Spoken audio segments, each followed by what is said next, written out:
অন্তর্বর্তী সরকারের প্রধান উপদেষ্টা ডক্টর মোহাম্মদ ইউনূস ও ভারতের প্রধানমন্ত্রী নরেন্দ্র মোদীর বৈঠক ভূ রাজনীতিতে আশার আলো জাগিয়েছে বলে মন্তব্য করেছেন বিএনপি মহাসচিব মির্জা ফখরুল ইসলাম আলমগীর।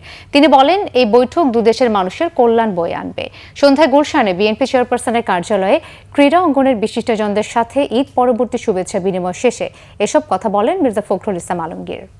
আমরা মনে করি যে ভূ রাজনীতিতে এবং বর্তমান বিশ্ব রাজনীতির যে প্রেক্ষাপট এবং বাংলাদেশ ভারতের এই অঞ্চলে যে প্রেক্ষাপট, সেই প্রেক্ষাপটে আমাদের প্রধান উপদেষ্টা এবং ডক্টর ইউনূস এবং ভারতের প্রধানমন্ত্রী আপনার মোদি সাহেবের বৈঠকটা, এটা আমাদের সামনে একটা আশার একটা আলো তৈরি করছে যে ভারত এবং বাংলাদেশের সম্পর্কের মধ্যে যে একটা বিটারনেস তৈরি হয়েছিল, সেই বিটারনেসটা তৈরি যেন আর বেশি না সামনে যায়, অথবা এটা আপনার যেন কমে আসে, সেখানকার একটা নতুন সম্ভাবনা সৃষ্টি হয়েছে।